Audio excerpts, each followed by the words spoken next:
Radio Maria, bringing Christ into your home.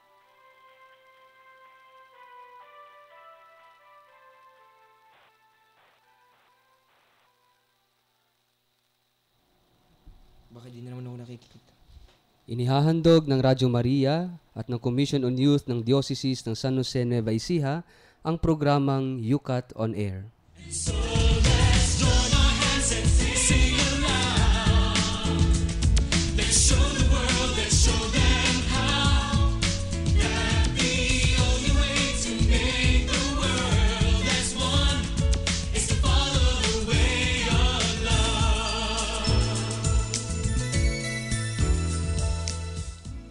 Maligayang pakikinig po sa inyong lahat. Ito pong muli ang programang UCAT on Air na sumasahing papawid mula dito sa Commission on Social Communications ng Diocese ng San Jose Nueva Ecija. At inyo pong napakikinggan live sa 99.7 FM Tarlac, 101.5 FM Cagayan at 102.1 FM Isabela. At tayo rin po ay napapanood via live streaming sa www.dioceseofsanjose.org at sa Facebook account ng ating programa, ang UCAT Study Group at facebook.com. Ito po ang inyong Kuya Richard, ang inyong kayukat ngayong oras na ito. At kasama po natin sa ating programa ngayong oras na ito, bagamat wala si Kuya Jomar, kasama po muli natin ang ilang kabataan from Our Lady of the Sacred Heart College sa Gimba, Nueva Ecija. At hayaan ko pong sila magpakilala ng kanilang mga sarili. Nandito na naman po uli ang inyong kayukat, si Kuya Bailon. Magandang gabi po. Magandang gabi po sa inyo lahat. Ako po ulit si Kuya Nino. Magandang gabi po. Andito po ulit si Kuya Paul. Ayan, sila po yung nakasama na natin in kailan nakaraang Friday ba? Last Friday. Fridays. Okay, oo. At bago tayo magpatuloy sa ating talakayan ngayong oras na ito, tayo muna ay mananalangin at pangungunahan tayo ni Kuya Paul sa ating opening prayer ngayong oras na ito. Nakukunin niya ang ating opening prayer sa UCAT Youth Prayer Book.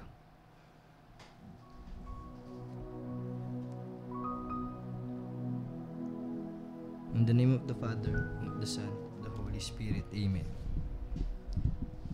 No one but you.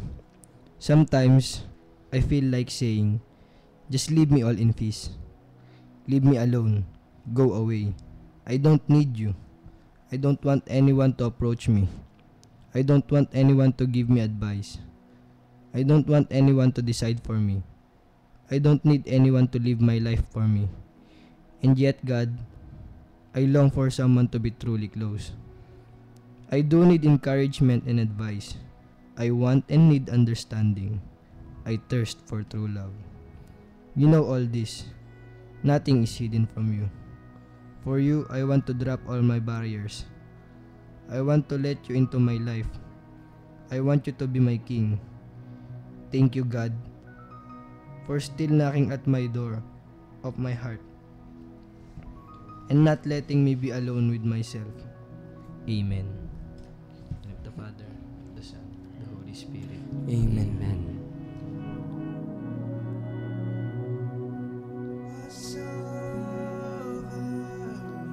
Maraming salamat Kuya Paul sa panguna sa ating dasal ngayong oras na ito at muli po mapagpalang pakikinig sa inyong lahat. Kayo po ay nakikinig sa programang UCAT on Air, ang isang oras na kwentuhan at talakayan tungkol sa katisismo ng mga kabataang Katoliko. At bago po tayo dumako sa ating UCAT question ngayong oras na ito, tayo muna ay magkakaroon ng kaunting pagbabalik-tanaw tungkol sa napag-usapan natin noong nakaraang Biyernes. Although last Friday ito kami ho ay nag-reply dahil kami ay nasa retreat that time. So noong nakaraan pang Biyernes, no, at ang ating pinag-usapan ay ang UCAT question number 66.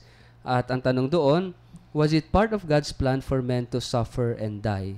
Actually, this is, sabi ko nga noon, this is an existential question, ano?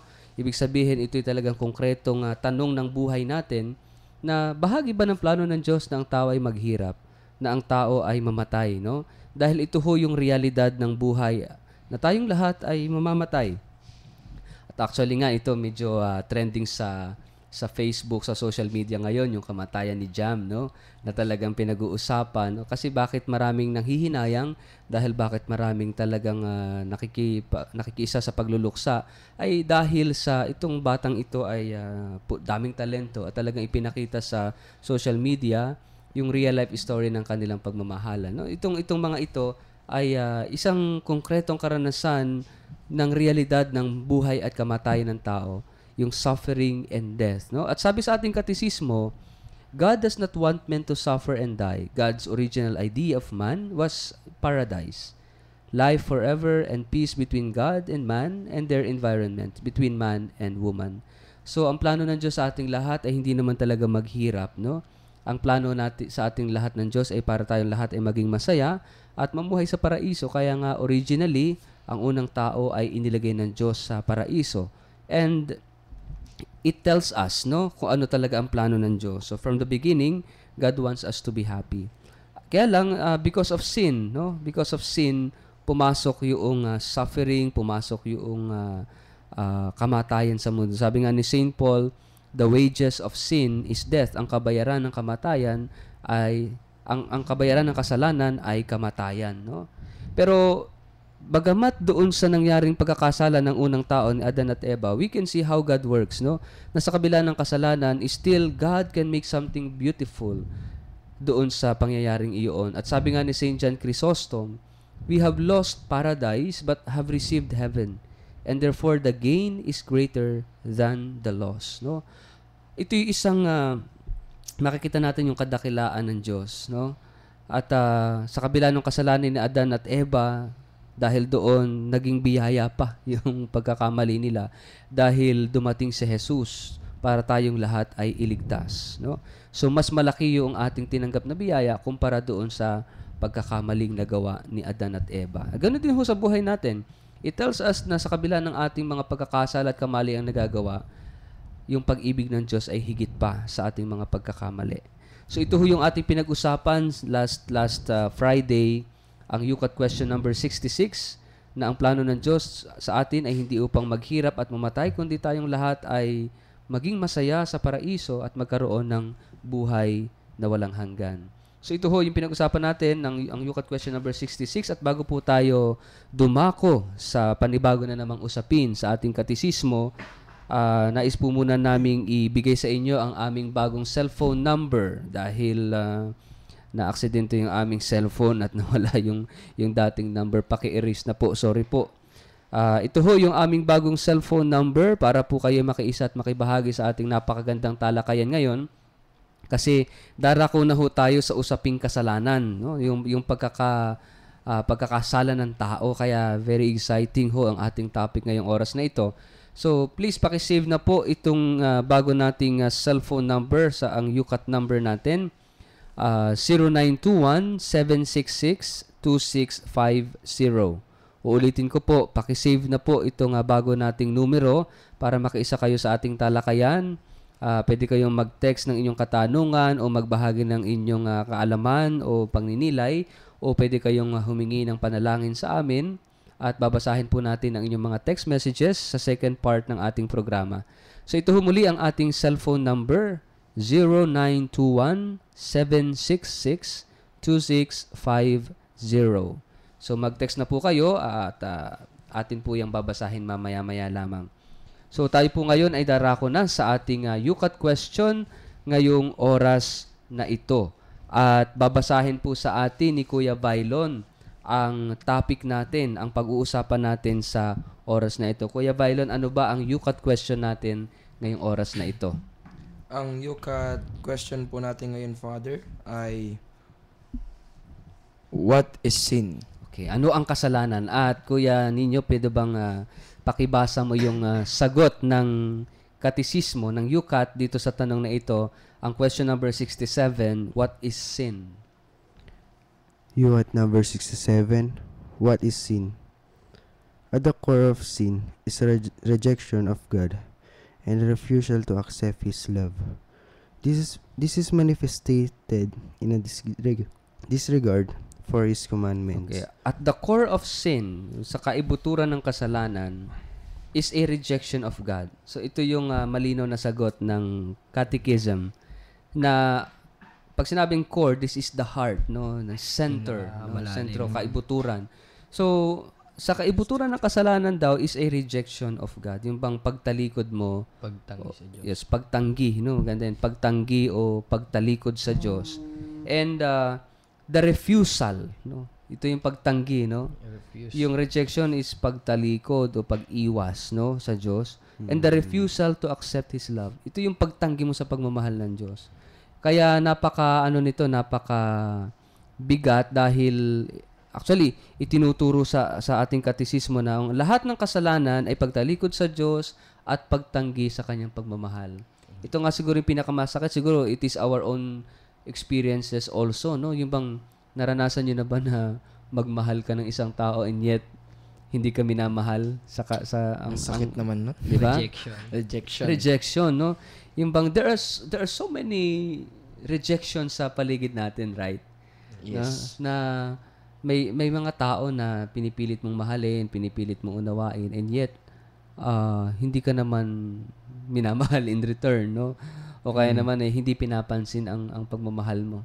Kayo ba? Ikaw ba, ito, Kuya Paul, sometime in your life ba naranasan mo na minsan na hindi, merong nag-reject ng, yung love kasi could be expressed in many ways, like friendship, no? Companionship, no? And like, marami expressions yan. Mamaya explain natin yung mga different expressions of love, eh. Sige nga, ikaw, Kuya Ako po, Paul. na-experience ko naman ng ma-reject kasi meron yung time na gustong extend yung love ko sa isang tao. Pero, na-reject ako. Ganon. Pwede mo bang ikwento pa medyo mas concrete? Mas malalim ng medyo, konti. medyo broad yung kwento mo, eh. Bitin. Oo, paano ka na-reject? Nakakahiya po pero ikukwento ko. Sige, kwento mo na. Kasi po gusto ko sana manligaw nun kaso nga lang nireject ako. Broken heart. Oo, so broken heart. Matagal na po yun. Matagal na, naka-move on ka na. Ako pa. Oo. Yun naman. Siyempre naman. May magandang ano dyan si Jam Sebastian sa Move On, eh. Panoorin mo na lang sa YouTube. Oo. Mamaya papanoorin ko. So, ano yung naramdaman mo nun nung i-reject yung love na ino-offer mo doon sa tao? Siyempre po, parang na-down ka tapos yun. Na-down ka disappoint. nga ng pakiramdam mo Pakiramdam mo, hindi ko. Pakiramdam ko. Pakiramdam ko parang di ka sasapat sa kanya kaya ni-reject ka niya ganun. Oo. I see. So, masakit, ano? Nakaka-relate si brother, oh. Ganun din siguro yung nararamdaman ni Lord pag nire-reject yung pagmamahal. Oo. So, masakit talaga. Si Kuya Ninyo kaya? Ay, hindi nare-reject yan. Hindi na nare-reject. Gwapo eh, Mr. Intraps. Hindi ba? Hindi pa po ako nare-reject eh. Talaga? Joke lang po. Ikaw yung nare-reject. Parang mas masakit naman kung ikaw yung re-reject. Oo. Ay. Oo. Buti na lang ako. Hindi pa nire-reject lahat ay puro mayroong love in return. Ito, very exciting itong kwento nito. Si Kuya Bailon. Heart throb? Ayan ang masakit na nangyari sa akin, yung rejection eh. Bakit? Dahil hindi nila nakikita ang maganda kong ginagawa. Panay negative, nare-reject lahat. Nino. Ay, wag ko nang sabihin yung pangalan. Oo. Kaya alam na ni Father yun, alam na rin ni Lord yun. Oo. Silang din nila alam yung kwento mo rin. Oo. So, in what way ka na-reject? Like, yung mga ginagawa mo parang hindi na-appreciate, ganun? Yes, napakasakit na yun. Oo. Na binigay mo na yung best mo lahat ng panahon mo para ano yung best na binigay mo? Larangan, sa pag-aaral ba or what? sa larangan po ng paglilingkod. Saan? Sa dati ko. Installment sumagot ito. Hindi Sa pa dati paliwanag. kong pinaglilingkurang parokya. So tapos, yung ginawa mong doon sa parish na yun, parang hindi ka na-appreciate, parang ganon. Opo. So, paano naramdaman mo na para bang hindi na-appreciate yung ginagawa mo? Sobrang sakit na para bang ayaw ko nang maglingkod. Kasi sobrang sakit na ibinigay mo lahat yung best mo doon para mapaganda, para maging kakaiba, para yung pagtingin ba doon sa isang particular na ginawa kong project ay maging mabunga. Pero ang nakita niya ay masama. See. So, common experience, no? Kapag ka na-reject yung ating love and friendship o yung ating act of love, yung service natin, kapag hindi na-appreciate o hindi na-affirm o hindi na-recognize, the tendency for us is to feel na tayo ay parang frustrated at masakit sa ating kalooban. So, ito yung sinasabi doon sa ating katisismo ngayon, na at the core of sin is a rejection of God and the refusal to accept His love. So, gaano yun kasakit sa Diyos, no, na tanggihan natin yung love na ino-offer niya sa atin, no? Kaya nga ito rin napakabigat dahil imagine yung pagmamahalan ng Diyos yung tinatanggihan mo. Which actually ito naman talaga yung kailangan natin, no? So, this is manifested in a disregard of His commandments, no? So, sabi sa ating catechism, makikita raw ito kapag hindi natin sinusunod yung 10 utos ng Diyos sa atin, no? Yung commandments. Yung pakibasa mo nga, Kuya Paul, yung further explanation ng Youth Catechism tungkol dito sa ating topic ngayon. Sin is more than incorrect behavior. It is not just a psychological weakness.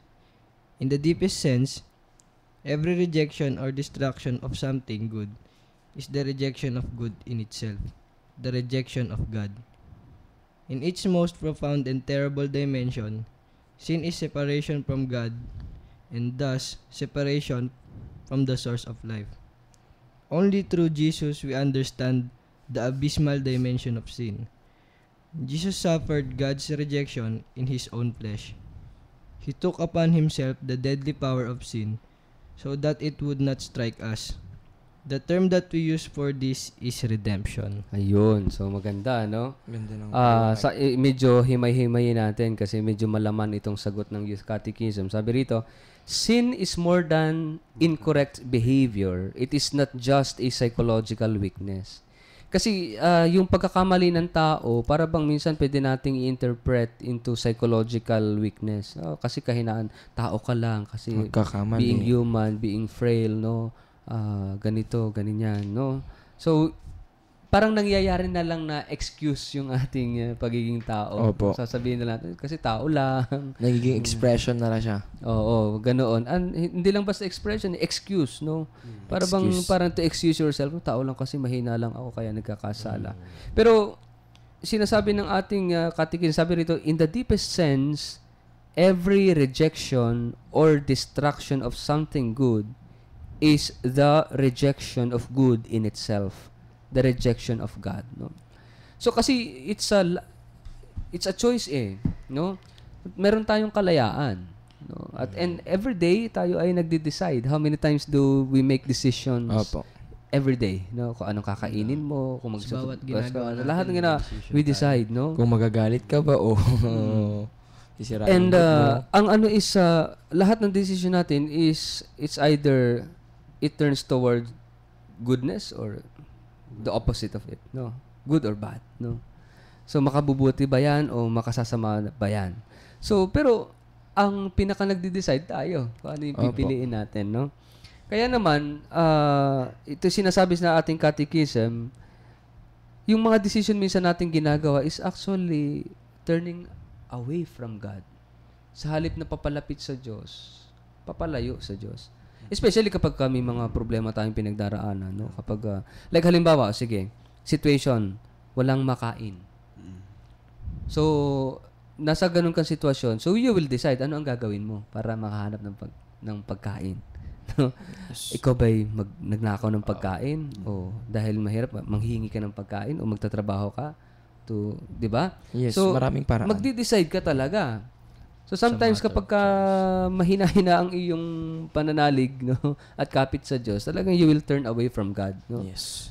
So isang halimbawa lang ito. At sabi pa sa ating catechism, in its most profound and terrible dimension, sin is separation from God and thus separation from the source of life. Kapag nga ako nagbibigay ng confession, lagi kong sinasabi sa mga penitent na nalulungkot ang Diyos kapag nagkakasala tayo kasi inilalayo tayo ng kasalanan sa Diyos, no? At si Jesus ayaw niya na malayo tayo sa Diyos. Gusto niya, kaya nga siya ay nagkatawang tao para ibalik yung ating relationship with God, no?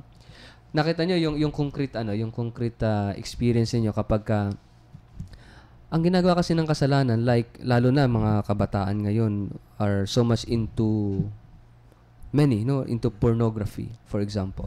Opo. Yes. Yung pornography is laganap sa talagang, especially sa social media, no, sa mga sa internet, Kasi no. click ka lang ng So, click. ano bang ginagawa kasi ang temptation kasi dyan is, tingnan mo, ang ganda. Something that is good, that is pleasing, no?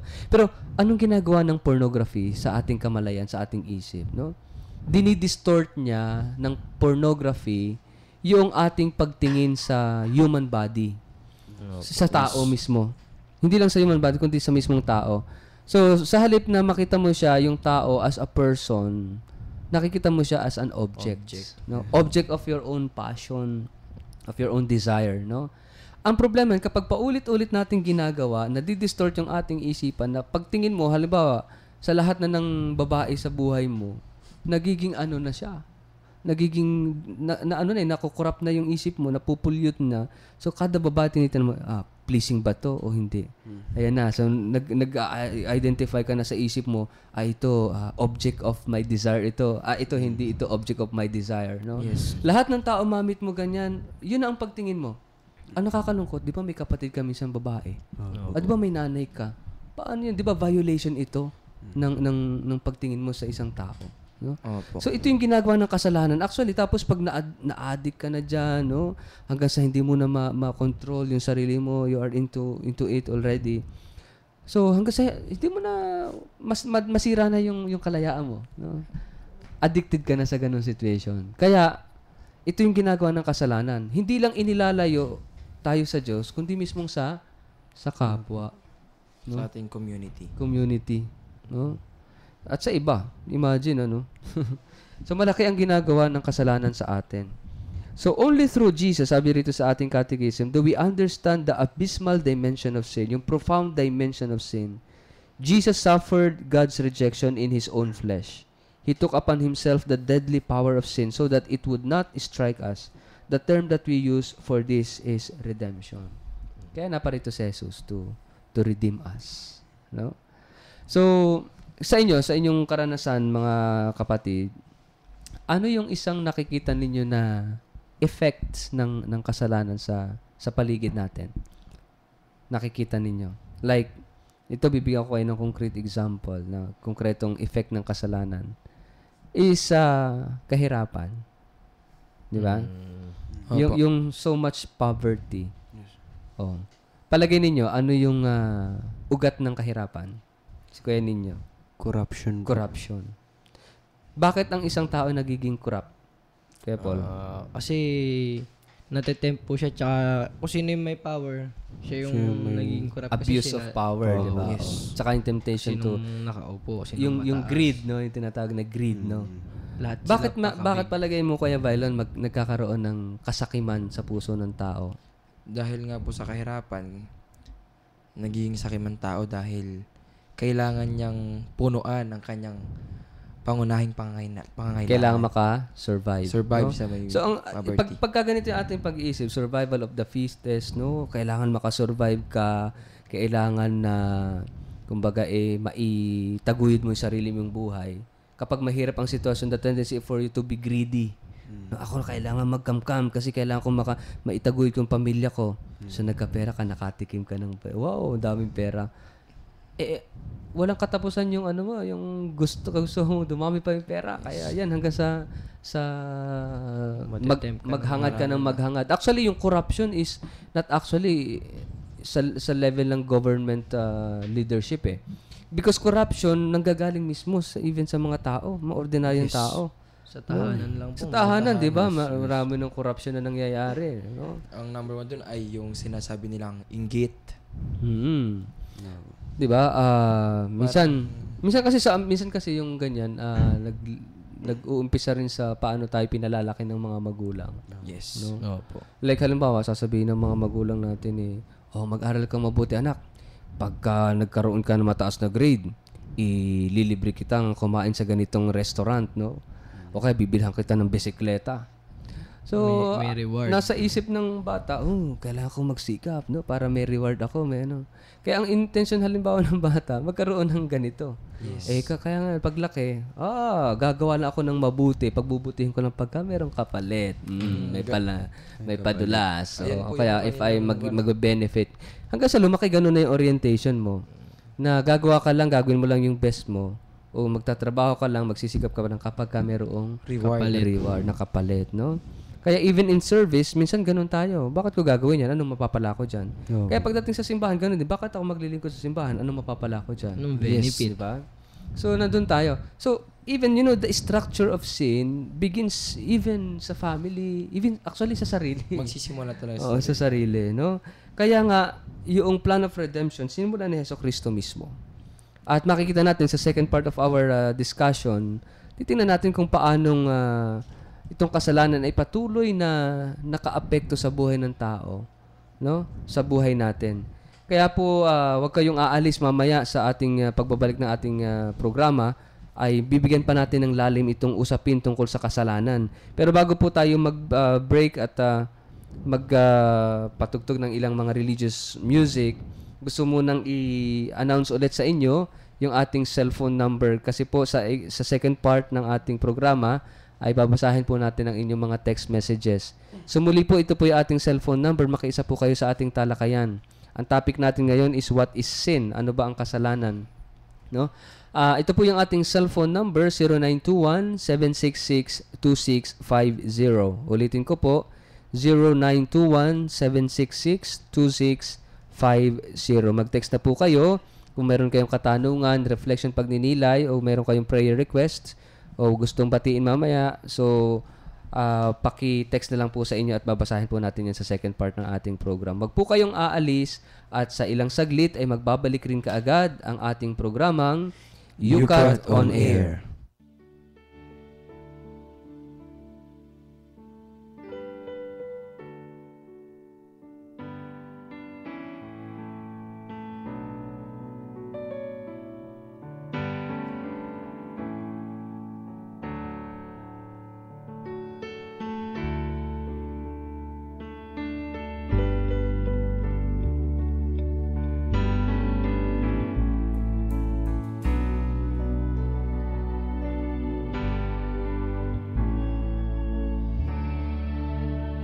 Hear our prayer.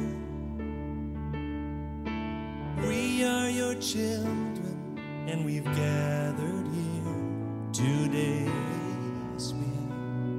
We've gathered here to pray. Hear our cry. Lord, we need your mercy, and we need your grace today. Yes, we do. Hear us as we pray. Our Father, who art in heaven, hallowed be thy name. Our Father, hear us from heaven, forgive our sins, we pray. Hear our song as it rises to heaven. May your glory fill the earth as the waters cover the sea. See our hearts and remove anything that is standing in the way of coming to you today.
We are your children, and we've gathered here today. We've gathered here to pray. Hear our cry. Oh Lord, we need your mercy, and we need your grace today. Yes, we do. Hear us as we pray. Our Father, who art in heaven, hallowed be thy name. Our Father, hear us from heaven, forgive our sins, we pray. Sing it again. Our Father, our Father, who art in heaven, hallowed be thy name.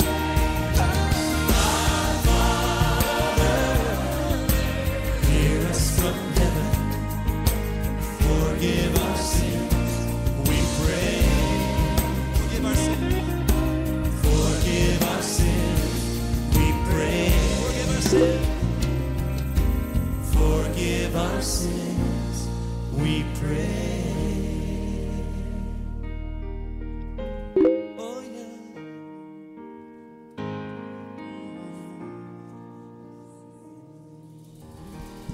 Nagbabalik po ang programang UCAT on Air. Ito pong muli ang inyong Kuya Richard at kasama pa rin natin. Si Kuya Bailon po. Si Kuya Ninyo. At si Kuya Paul. So kanina po ay pinag-usapan nga po natin ang UCAT question number 67. Ang tanong na what is sin? At sinasabi po sa ating Catechism of the Catholic Church para sa mga kabataan o ang Youth Catechism, sabi rito, at the core of sin is a rejection of God and the refusal to accept His love. No, so ang kasalanan daw ay pagtalikod sa Diyos at pag-iwas o pagtanggi sa kanyang pagmamahal. At may magandang mga quotes dito sa ating sidebar ng ating UCAT. Una po yung galing kay Michael Cardinal von Faulhaber. So 1869 to 1952, siya po ang Archbishop of Munich and Freising sa Germany. Sabi niya, human weakness cannot upset the plans of divine omnipotence. A divine master builder can work even with falling stones. No? Sinasabi rito na kahit daw nagkasala ang tao dahil sa ating kahinaan, hindi raw nito kayang sirain ang plano, ang kapangyarihan ng Diyos. No? At yung design, no? Ang Diyos kasi may plano sa bawat isa sa atin, ay hindi kayang sirain ng kasalanan.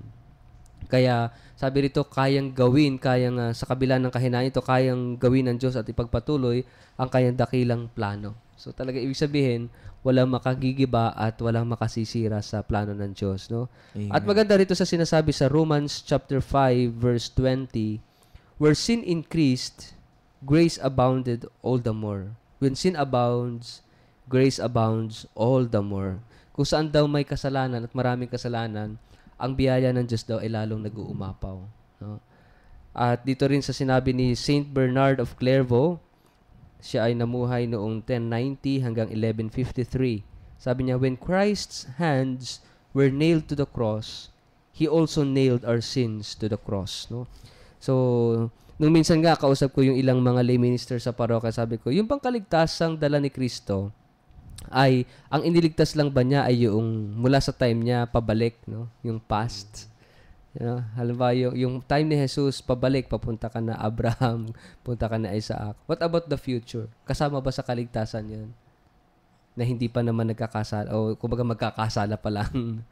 So, ito'y kasama ng kaligtasan. The entire history ay nandun yung kaligtasan, no? Dala ni Jesucristo. Kaya nga, ito yung mission of the church, ang mission ng simbahan ay patuloy, no? At patuloy na inihahatid ang kaligtasan na hatid ni Kristo. So, napakaganda ho ng ating talakayan dahil makikita natin at sa mga susunod pang talakayan, makikita po natin yung talagang dakilang plano ng Diyos na hindi nasira, hindi na bago, kahit na nagkamali ang bawat tao, no? So, meron gusto kayong idagdag mga kapatid sa ating talakayan? Ha? Meron po. Oh, sige, si Kuya Bailan meron gustong i-share. Kasi po ngayon ay Sacred Heart of Jesus. First First Friday. Yes. Nagkaroon kami ng mass kanya sa Olsco. Share ko lang po yung homily ng aming director, si Reverend Father Rufo Ramil H. Cruz. Sabi niya po ay nasisimula daw po ang kasalanan sa inggit. May kunento po siyang isang story ng isang santo. Kung kilala niyo po si Saint Joseph the Dreamer. Tama po ba, Father? Saint Joseph the Dreamer. Mhm. Sabi niya po dun sa story, si Saint Joseph daw po ay isa sa mga paboritong anak ng tatay niya. Kasi isang napakabait na bata. Tapos 4 silang magkakapatid. Yun po. Naiinggit po yung mga kapatid niya sa kanya. And then pumunta sila sa isang malayong lugar. Dahil sa inggit nila kay Saint Joseph the Dreamer, nilaglag ng mga kapatid niya sa bangin. Pero sabi nung isa, patayin na lang siya. Tapos, nangyari po doon, pinigilan po nung panganay nila. And then, sumapit yung mga araw na doon sa may bangin. Ibinenta na lang po siya doon sa may Paroa. Doon po. And then, pagkatapos doon, si Saint Joseph the Dreamer po, after few years, naging Paroa siya. Tapos, nagpunta yung mga kapatid niya doon sa may kaharian niya dahil sa sobrang gutom, dahil wala na silang nabibilan kasi taggutom na po yun. Pero alam nyo po, ang number 1 na maganda doon sa kwento na yon, dahil sa sobrang galit niya doon sa mga kapatid niya, hindi niya pa rin nagawang maghiganti dahil andun pa rin yung pagmamahal. Parang si Christ lang po yon, ang Diyos, hindi marunong magmahal. Hindi, ano na yun? Kaya mo yan. So yung story alam natin yung story ni Joseph, no, sa Old Testament, kung saan nga yun nga he was betrayed by his own brothers, no. Yes. And then nakita natin the story of forgiveness, that story of acceptance, no, and makita natin kung paanong and it reflects, no, yung mercy and love of God sa bawat isa sa atin, kung paanong ang Diyos ay talagang puno ng pagpapatawad at pagmamahal, no.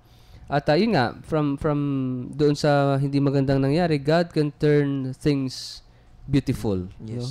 Kapag wag nga lang tayong bibitaw sa ating pananampalataya, no? So merong text messages sa atin. Hayaan niyong basahin ko po ngayon yung mga text messages. Naku, nawala yata. So ito po yung una. Sabi po ni 8915, nakaka-inspire po yung quote ni Bishop from Germany. So ano ba yung quote ni Bishop from Germany? Ayun nga, yung human weakness cannot upset the plans of divine omnipotence. A divine master builder can work even with falling stones, no? So, thank you. Sabi niya po, back to rejection, sabi ng isa pang texter, sabi niya, or non-recognition of one's effort, if we just offer what we are doing to God and work for the glory of God, no amount of rejection could hurt or disappoint us, no? Totoo naman. Thank you po. And then sabi ni 3959, binabati ko pala yung taong mahal ko. Sweet. Na si Charmaine Bautista na lagi po siyang nagsusuka. Sana po gumaling na po siya at yung pabangkin ko na nasa hospital, naka-confine po ngayon. Sana Lord, gumaling na po. So, from Melvin Gonzales, thanks po, maraming salamat po. Sana lumawak pa po ang inyong station. So thank you very much, Melvin, and we will pray for the people that you just mentioned, no? Yung taong mahal mo at syempre yung iyong pamangkin, Ay, ho? gumaling na. Sabi naman ni 2547, ako po si Kent Dustin Canlas. May galit na galit sa akin na isang babae. Sana magkabati na po kami. Si Rosalinda Garcia, sorry na please. Mas Yun maganda naman. sabihin mo rin yan in person, no, sa kanya. And in time, just hayaan mong magkabati kayo. In time, no? Magkakapatid. But it takes a lot of humility also on your part, no? And yun. At ipag-pray mo rin siya. Oo. So si Kent, no? So medyo may putol na text na dumating. Ito po, sabi ni 8915, saka po ang tao kung mabubuhay lang po ayon sa kanyang kakayanan at magkakaroon ng contentment, hindi po siya matutukso sa kinang ng salapi na hindi naman po niya pinaghirapan. Ayan. Ito, may tanong si 2439. Wow, very beautiful yung tanong niya. Kasalanan po ba ang masturbation? Naku, napakagandang tanong ho yan. At alam nyo, sa 2439, very interesting. Actually, this is another topic sa ating UCAT, sa Youth Catechism. Even this one, ang kagandahan dito sa ating UCAT, talagang merong specific topic na inilaan para dyan sa masturbation. No, ito po kung kayo may mga UCAT book, yung UCAT question number 409 ay dyan po nakalaan niyaan. No? Sabi sa UCAT question number 409, is masturbation an offense against love? No? Sabi nga natin, sin is refusal to accept the love of God. No? So, if sin is a refusal to the love of God, ang tanong nga dun sa 409, is masturbation an offense against love? No? Parang, ito yung tinutukoy natin sa topic ngayon. Sabi ng Youth Catechism, number 409, masturbation is a grave offense against love. Why? Because it makes the excitement of sexual pleasure an end in itself and uncouples it from the holistic unfolding of love between a man and a woman. That is why sex with yourself is a contradiction in terms, no? Because sex is a gift. Sex is a gift from God para ito ay sabi nga is for una-una for procreation, no? Between man and a woman, no? In the context of marriage. Pero ang ginagawa ng masturbation, sasabihin sa atin, ako, I can do it myself, all by myself. Sex with yourself, no? So nadidefeat yung purpose ng sex kasi sex is a gift from God and it is ito hindi para sa sarili, para ito sa kapwa. At maganda yung paliwanag pa rito ng Youth Catechism. Sabi rito, the Church does not demonize masturbation, but she warns against trivializing it. Like, sasabihin, ano yung sinasabing trivializing? Sasabihin like ng psychology, masturbation is good, no? It helps you, blah, blah, blah. Dami-dami paliwanag. And it prolongs your life, no? Paggaganahin ito ang iyong isipan, no? At pagagandahin ito ang flow ng iyong dugo, ng ganito. It's good for your health, no? Tanggal ng stress, no? So, sasabihin sa psychology, ito yung sinasabi rito sa ating catechism na it's trivializing masturbation, no? So, in fact, many young people and adults are in danger, no? Of becoming isolated in their consumption of lewd pictures, yung sinasabi nga natin kanina na pornography. You know, yung films and internet services instead of finding love in a personal relationship.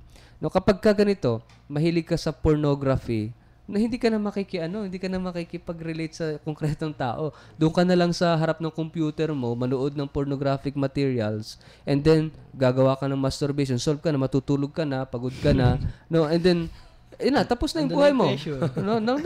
Tapos na. Nakuha mo na yung pleasure, hindi ka na makikirelate sa kapwa mo. So it defeats the very beautiful purpose of sex. Because sex is a gift from God, no?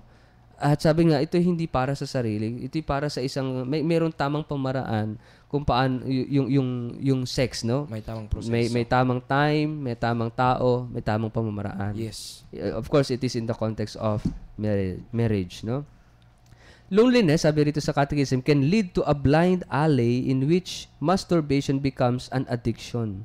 Usually, kapag ka malungkot, kapag ka may problema, yung iba tendency is to resort to masturbation, no?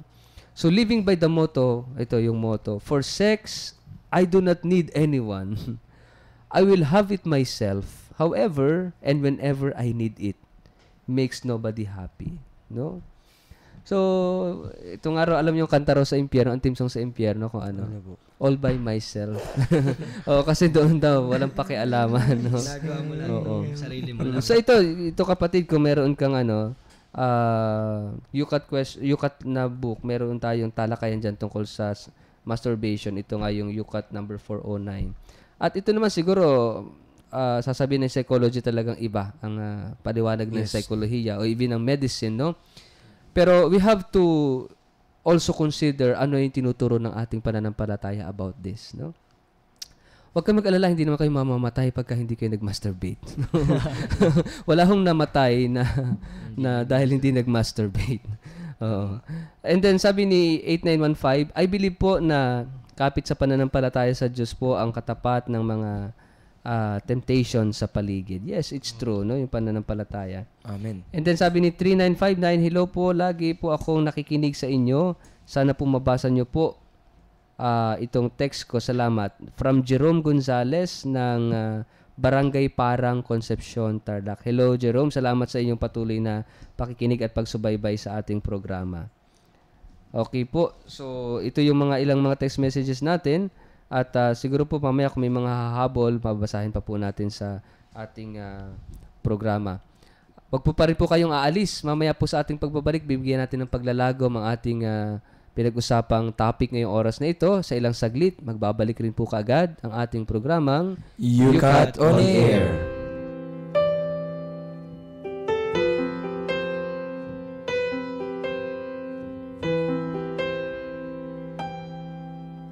Silent, wordless, everything was still.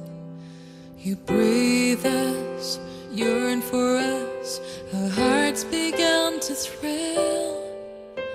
A brand new creation, a symphony written from above, written out of love. Let me be your instrument. Let me be your voice. Let me be the reservoir where thirsty hearts rejoice. Let me be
Nagbabalik po ang programang UCAT on Air. Ito pong muli ang inyong Kuya Richard, ang inyong kayukat ngayong oras na ito. Kasama pa rin natin Si Kuya Bailon po. Kuya Ninyo. At si Kuya Paul. Ayan, at tumarako na po tayo sa pagtatapos sa ating programa. At hayaan niyo pong bigay ko sa inyo ang maikling paglalagom o yung summary ng ating mga napag-usapan ngayong oras na ito. Ang topic po natin kanina ay UCAT question number 67. At ang tanong doon ay, what is sin? Ano ang kasalanan? At ang sabi rito sa ating UCAT, sabi po rito, at the core of sin is a rejection of God and the refusal to accept His love. Ito yung pagtalikod sa Diyos at pag-iwas o pagtanggi sa Kanyang pagmamahal. Ganito naman ho, in one way or another, kapag tayo ay nagkakasala, ito naman ho yung bottom line. Ito ho yung pusod no, ng ating mga pagkakasala. Ito yung pagtalikod natin sa Diyos. Kaya mahalaga ho sa buhay natin, bago tayo gagawa ng isang desisyon, gagawa tayo ng isang bagay, mahalagang ating isasangguni sa Diyos ang ating mga gagawin o ating ginagawa. Kung ito ba ay kalooban ng Diyos o hindi ito kalooban ng Diyos. At maging mindful tayo palagi kung ano ang ating mga gagawing desisyon. Mahalagang hindi lang tayo ang nagdidesisyon, mahalagang isasangguni natin ito at kasama natin ito sa ating mga panalangin at tatanungin natin, ano ba ang kalooban ng Diyos para sa atin? Kaya nga po ang paanyaya at hamon ng ating UCAT question number 67 ay isama ang Diyos sa ating mga gawain. Kaya napakahalaga ho yung dasal, napakahalaga na palagian tayong nagninilay, no? Napakahalaga na palagian tayong sumasangguni sa Diyos sa ating mga ginagawa. Kasi ho ang tukso no ay talagang kumbaga nakapalibot lang sa atin nandyan at minsan meron tayong mga kultura, may mga paniniwala na akala natin ay okay at tama. Kasi nakagisnan na natin, no? Kasi nakasanayan na natin. Ito yung hirap Minsan kapag ang kasalanan nakasanayan na natin, akala natin tama, no? Kaya mahalaga na from time to time tatanungin natin yung ating pananampalataya. From time to time ay kumbaga isasangguni rin natin ang banal na kasulatan, kung ano ang kalooban ni Jesus. At also lalong-lalo na sa prayer, no? Minsan kailangan din natin kung maari nga lang bawat isa sa atin mayroong spiritual guide or yung tinatawag na spiritual director para mayroong mag-guide sa atin sa ating buhay spiritual at mapag-uusapan natin boldly yung ating mga pinagdaraanan, yung ating mga struggles no sa buhay at yung ating mga tukso na pinagdaraanan sa buhay. And ang napakaganda rito sa ating pananampalataya, kapag tayo nagkasala, we have a sacrament called confession or reconciliation. Ito'y tanda ng pag-ibig ng Diyos. Tama-tama tayo ay nasa Kwaresma, no? At even the Holy Father, si Pope Francis reminds us doon sa kahalagahan ng kumpisal, no? Napakahalaga na sa panahon ng Kwaresma, hindi lang sa panahon ng Kwaresma, no, sa palagian, maging kasanayan at ugali natin na magkumpisal kapag tayo ay nakagagawa ng mga kasalanan. Kasi yung confession, ibinabalik tayo nito sa Diyos, no? Yes. At bumabalik yung kumbaga tinatanggap muli natin ang pagmamahal ng Diyos. Okay po, so maraming salamat at bago tayo bumati, meron pong pahabol na text si 6977. Sabi niya, hello po, hindi naman po lalayo yung tukso. Ikaw tao matino ang lumayo sa tukso. Tama naman, no? Yes, amen. Lumayo sa tukso. So, avid listener po ako. Lagi naka-earphone habang work kahit may amo. Wag lang ma-miss ko Radio Maria. Gemma of Hong Kong. Wow. God bless, Gemma. So, salamat sa iyong pakikinig. Sana palagi kang mag-stay tuned, lalong-lalo na pagka Friday, ang usapan ng mga kabataan tungkol sa pananampalataya. Thank you very much. Ingat pa ka palagi dyan and we will keep you also in our prayer. So, God bless, no? So, Gemma of Hong Kong. Yan. So, ngayon darako tayo sa mga greetings natin, mga pagbati. Mabilisan lang kasi kakapusin na tayo sa oras. Kuya Vailon, basa na iyong mga babatiin. Binabati ko nga po pala si Dr. Carpio, Ma'am Juliet, Ma'am Elisa Passion, Sir Leo Abragon, Bibi Tug, si AT Officers, yung QC Applicants, si Janet Magbitang, si Ate Junella, si Clyde, at saka si Honey. Si Kuya Ninyo, may babatiin ka? Binabati ko nga po pala yung family ko sa Gimba. Lalo na yung mga classmate ko na nakikinig, yun lang. Kay Paul. Binabati ko po yung mga klase ko, yung pamilya namin. Tatay ko natatago na natin sa pangalang Lito at nanay ko tatago natin sa pangalang Tess. Kapatid kong si Lay, tapos si Buyito na nagpapabati mula sa KCT Tarlac. Tsaka po yung 4 kong ati-atihan. Sila Dana, Grace, Jane, tsaka po si Menchi. Yan. Okay, ako binabati ko naman si Ninang Lani na avid, sabi nga niya ay ka-Friday natin palagi. Kasi lagi siya nakikinig every Friday na ating program. And also, yung ating kabal dyan, lagi rin avid listener din natin sina Josie at si Lynn. At ganun din sina Father Men dyan sa Santo Domingo. Uy, nandyan na si Father Mitch, no? So, congratulations, Father Mitch. Nalipat ka na ng parish, no? And also, sa lahat ng nakikinig sa atin dyan sa Pantabangan, na nasabing laging nakikinig, and also sa mga kabataan dyan sa Karanglan na makailan lamang nagkaroon ng youth camp, no? So, maraming salamat sa iyo. And then, pahabol na text. Thanks po, sabi rito ni Jerome from, ito si Jerome Gonzales.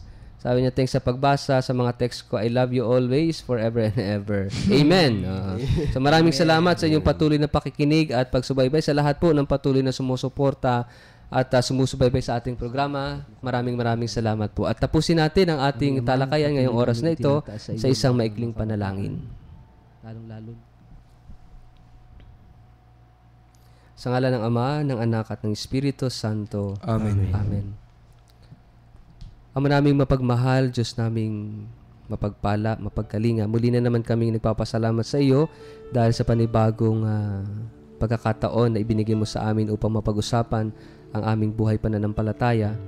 Salamat po sapagkat sa kabila ng aming pagkakasala, paulit-ulit na pagkakamali, patuloy mo kaming minamahal at hindi nababago ang pagmamahal mo sa amin sa kabila ng aming mga pagkakasala. Salamat po sa iyong wagas at dakilang pag-ibig sa bawat isa sa amin.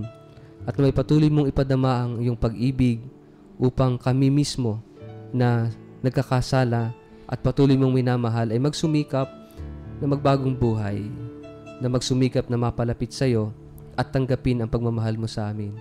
Aming Ama, bigyan mo kami ng lakas, bigyan mo kami ng kakayanang tanggapin ang iyong pagmamahal sa bawat isa sa amin. Pinanghihina kami ng kasalanan at pinaniniwala na hindi na kami karapat-dapat sa iyong pagmamahal. Ito'y isang malaking kasinungalingan. Hayaan niyo po sa pamagitan ng iyong mga biyaya na aming lubusang tanggapin at maunawaan na sa kabila ng lahat kami iyong minamahal. Ang lahat na ito ay aming isinasamo at idinadalangin sa pangalan ni Jesus na aming Panginoon na bubuhay kasama ng Espiritu Santo magpasawalang hanggan. Amen. Sa ngalan ng Ama, ng Anak at ng Espiritu Santo. Amen. Muli po, maraming salamat sa inyong patuloy na pakikinig at pagsubaybay sa programang UCAT On Air. Atin pong pinag-usapan ang UCAT question number 67 at abangan nyo po sa susunod na Biyernes sa panibago na naman nating topic, panibagong talakayan tungkol po sa original sin. Ano po, so magkita-kita tayo sa susunod na Biyernes. Muli po, ito ang inyong Kuya Richard, nakasama nyo sa isang oras sa kwentuhan na talakayan tungkol po sa katisismo ng mga kabataang Katoliko. At kasama pa rin po natin si Kuya Byron po. Kuya Ninyo. At si Kuya Paul. At hanggang sa susunod na Biyernes, magkayukatan pong muli tayo.